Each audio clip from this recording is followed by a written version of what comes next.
बच्चों, उष्ण मरुस्थलीय प्रदेशों में कहीं कहीं पर पानी के स्रोत या नदियां पाई जाती हैं। तो जहां पर पानी के स्रोत और नदियां पाई जाती हैं, वहां पर पानी की उपलब्धता के कारण वहां पर कुछ पेड़ पौधे, कुछ झाड़ियां और कुछ घास उगाती हैं।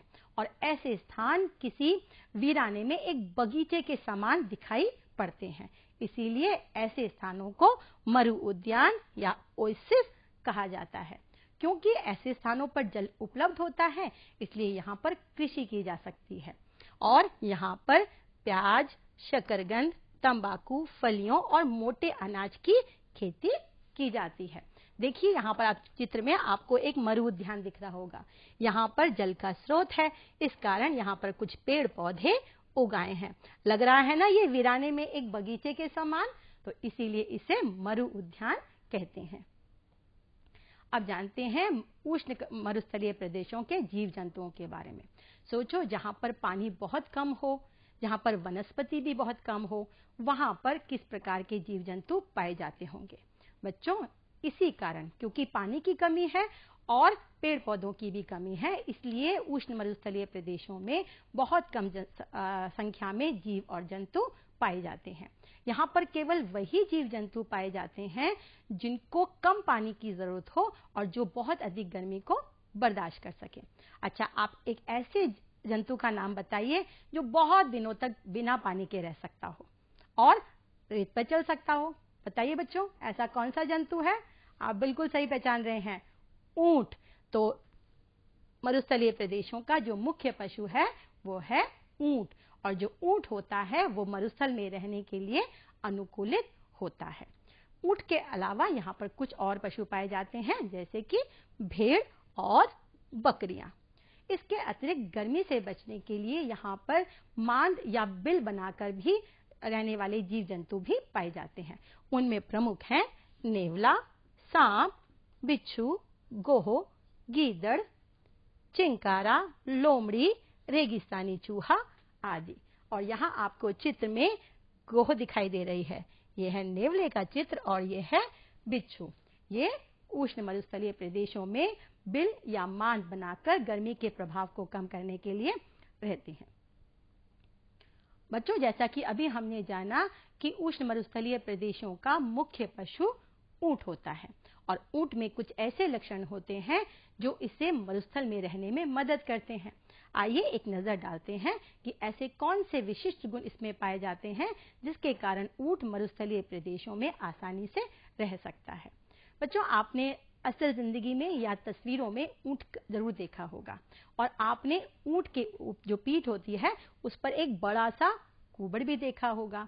ये जो कुबड़ होता है इसमें वसा संचित होती है और जब ऊंट को बहुत दिनों तक पानी या भोजन उपलब्ध नहीं होता तब यह इस वसा का प्रयोग पानी और ऊर्जा प्राप्त करने के लिए करता है।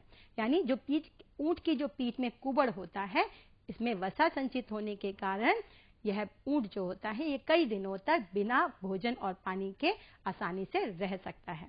इसके अतिरिक्त ऊंट के पैर गद्देदार होते हैं जिसके कारण यह गर्म रेत पर आसानी से चल सकता है और इसी कारण ऊंट को क्या कहा जाता है?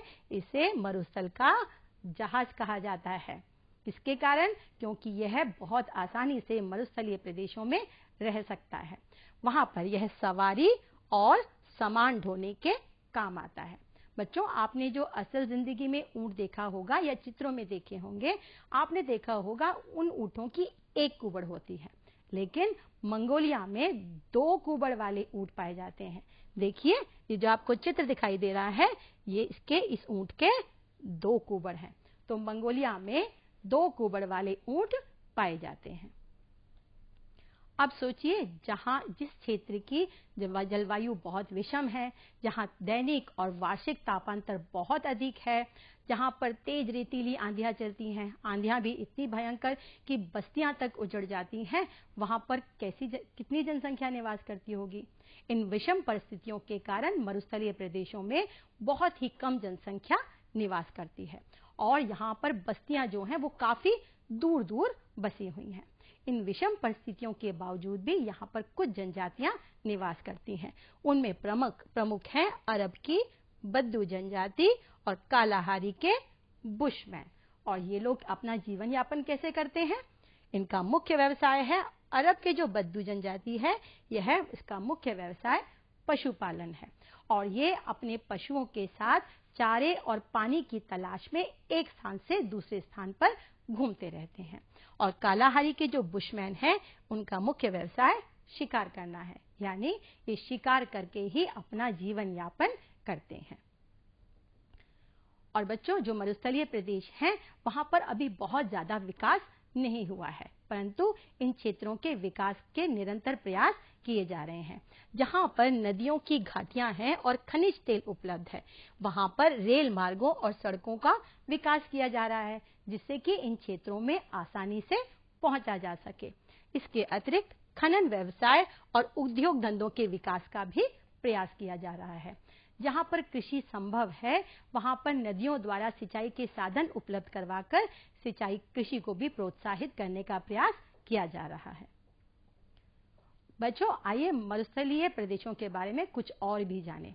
मरुस्थल में पाए जाने वाले जो बालू के टीले होते हैं, इन्हें बालू का स्तूप यानी कि सैंड ड्यून्स कहते हैं। और ये जो बालू के जो टीले होते हैं यानी सैंड ड्यून्स होते हैं, ये स्थिर नहीं होते हैं, ये हवा के साथ एक स्थान से दूसरे स्थान पर पहुंच जाते हैं। उसके अतिरिक्त जो मरुस्थलीय क्षेत्रों में जब लोग घर बनाते हैं, तो वे अपने घरों की दीवारों को बहुत मोटा बनाते हैं। ये जो मोटी दीवार होती है, ये गर्मी के प्रभाव को कम करती है।